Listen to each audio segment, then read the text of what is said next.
वो अचानक से मेरे कमरे में आती है और आके बैठ के रोने लग जाती है।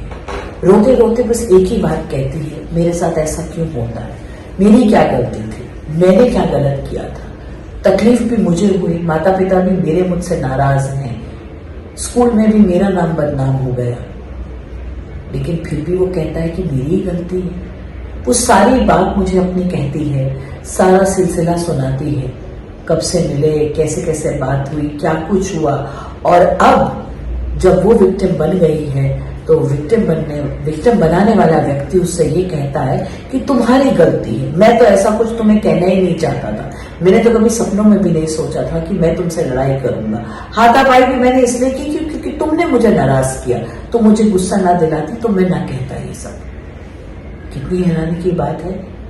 और ये बात उसकी सुनते सुनते मुझे ख्याल आया कि पिछले दिनों जो वो केस था मेरे पास, जहां पर एक कपल आके अपनी बात कह रहा है, जिसमें लेडी जो है वो नाराज है अपने हस्बैंड से, और हस्बैंड कह रहा है कि मैं कुछ भी नहीं करता, लेकिन ये नाराज हो जाती है, और नाराज भी होने पर ये कहती है कि मेरी गलती है क्योंकि तुमने मुझे गुस्सा दिलाया, इसलिए मैंने बर्तन गिराए, इसलिए बर्तन टूटे, वो क्रॉकरी का नुकसान हुआ सिर्फ तुम्हारी वजह से, मेरे गिराने की वजह से नहीं हुआ, तुम्हारी बात सुनकर मुझे गुस्सा आया, इसलिए मैंने गुस्से में तोड़ा, मैं तोड़ना नहीं चाहती थी। ये दोनों उदाहरण जो है वो एक खास एक टॉपिक पर मेरा ध्यान ले जाते हैं। एक टर्म है, एक नाम दिया गया है ऐसी स्थिति को जिसको गैस लाइटिंग कहते हैं। नमस्कार दोस्तों, गीतांजलि की काउंसलिंग में आपका स्वागत है। आज हम बस इसी गैस लाइटिंग पर बात करने वाले हैं। ये गैस लाइटिंग किस मर्ज की दवा है? पहले कभी कोई ऐसा कहता था? ये अब हम गैस लाइटिंग टर्म का इस्तेमाल करने लग गए। ये गैस लाइटिंग है क्या? गैस लाइटिंग वो जिसको कहते हैं ना माचिस की तीली है, वो ऐसी आग लगाती है जिसमें आप जलने लग जाते हैं। कोई वो तीली आपको लगा देता है, कोई आप में आग लगा देता है और आपका सारा जीवन उथल पुथल हो जाता है, आप परेशानी में आ जाते हैं। गैस लाइटिंग आपको परेशान करने की टेक्निक का नाम है शायद। ये मेरी इंटरप्रिटेशन है, ऐसा मैं मानती हूँ। बहुत साल पहले 1938 में एक नाटक दिखाया गया जिसका नाम गैस लाइट था। वो एक मूवी पे बेस्ड था। 1940 में एक मूवी थी गैस लाइट, उसके नाम पर उस मूवी का नाम भी गैस लाइट था।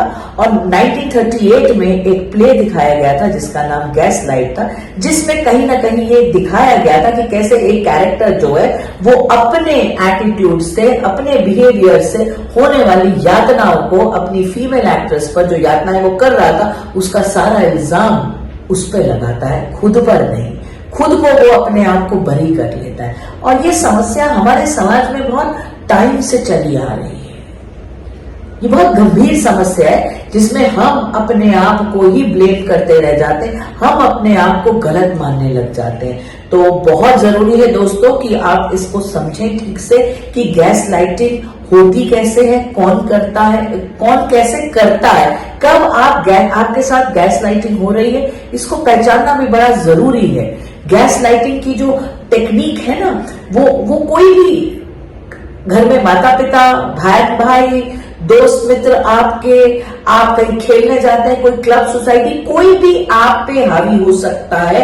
आपको ये एहसास दिलाए कि आप शायद गलत कह रहे हैं, सही नहीं कह रहे हैं, आप जो सोच रहे हैं वो ठीक नहीं है, आपको कंफ्यूज कर दे, आपको सेल्फ डाउट में ले आए, आप अपनी ही कैपेसिटीज में आप खुद ही इस चीज की क्लैरिटी को कब आके अपना मूल्यांकन कब करें, आपको एक धुंध सी नजर आए, आपको लगे ही नहीं कि ऐसा कुछ हो रहा है आपके साथ, लेकिन जो हो रहा है वो आपको कंफ्यूज करता चला जा रहा है। इसको गैस लाइटिंग, इस तरीके से गैस लाइटिंग होती है। गैस लाइटिंग को पहचानने के लिए भी यही लक्षण जो है वो यही है कि हम सेल्फ डाउट में रहते हैं, हम कंफ्यूज्ड रहते हैं, हमें लगता है किसी और की रियलिटी है, मेरी रियलिटी नहीं है। हम जब बताने लगते हैं तो वो उस इंसान की बात हम जब बतलाते हैं तो हमें खुद बताने लग जाता है कि मैं उसकी शिकायत नहीं लगा रही, ये तो मेरी गलती है जो मैं बता रही हूँ। लेकिन वो व्यक्ति अपनी बातों को इस तरीके से प्रेजेंट करता है, इतना मैनिपुलेटिव बिहेवियर रहता है कि वो हमें ही अपने जाल में फंसा लेता है कि एक तो नुकसान भी हमारा है और उस नुकसान की जिम्मेदारी भी हम ना चाहते हुए भी खुद लेने लग जाते हैं। गैस लाइटिंग करने के बड़े तरीके हो जाते हैं। गैस लाइटिंग करने वाला व्यक्ति जो है वो कहीं ना कहीं कुछ बातचीत हमसे कम करता है, कुछ बातचीत को छुपा लेता है, कुछ सत्य को कवर कर लेता है, हमको काउंटर करता है, नहीं ऐसा नहीं हो रहा, तुम्हें लग रहा है, नहीं ऐसी कोई बात नहीं है। जो हम महसूस कर रहे हैं, हमारी भावनाओं का मजाक उड़ाना, उसको छोटा सा बना देना, जैसे ये तो कोई बड़ा मुद्दा नहीं है, ऐसा तो कुछ हुआ ही नहीं था, छोटी मोटी बात को क्यों पकड़ लेते हो। कहीं ना कहीं डिनायल करना, नहीं बिल्कुल भी नहीं। ट्रिविलाइज करना, छोटा सामान्य बना देना, मजाक उड़ाना, छुपा लेना, भूल जाना, बताना नहीं, ये सब टेक्निक्स हैं जिसके द्वारा गैसलाइटिंग की जाती है। अपने इर्द गिर्द के लोगों के व्यवहार को पहचानने की कोशिश कीजिए कि कब गैसलाइटिंग आपके साथ कैसे हो जाती है। और गैसलाइटिंग जो है वो हमारी मेंटल हेल्थ को बहुत इफेक्ट करती है।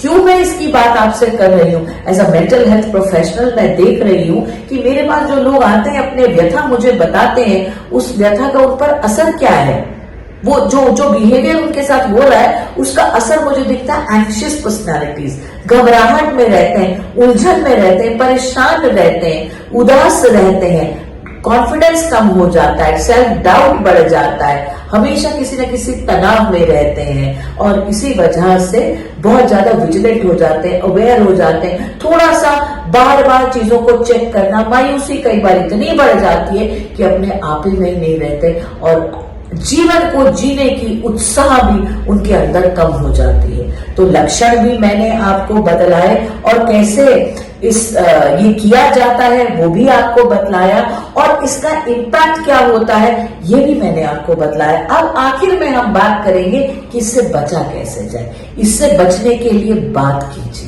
आप जो महसूस कर रहे हैं, जैसा आपको कोई व्यक्ति महसूस करा रहा है, एक व्यक्ति विशेष भी हो सकता है, एक ग्रुप ऑफ पीपल भी हो सकता है, उनके व्यवहार के बारे में बातचीत कीजिए, वार्तालाप कीजिए। संवाद बहुत जरूरी होता है। स्कूल की बात है तो घर में कीजिए, कामकाजी जगह की बात है तो घर में कीजिए, पति पत्नी की बात है तो किसी रिश्तेदार से कर लीजिए, माता पिता से कर लीजिए, दोस्त से कर लीजिए, बात जरूर कीजिए, अपने डाउट को क्लियर कीजिए। ऐसे लोगों की बातों को जब वो आपसे करते हैं उसको लिख लीजिए, नोट कर लीजिए ताकि वो अपनी बात से पलट ना जाए। रिकॉर्ड कर सकते हैं तो रिकॉर्ड कर लें उनकी बात, उन्होंने जो कहा है आप उन्हें कहें कि आपको लिख के दें ताकि आप को वो डिनाई ना कर सकें, आपको झूठा ना करार दे सकें, आपके सामने झुठला न सके।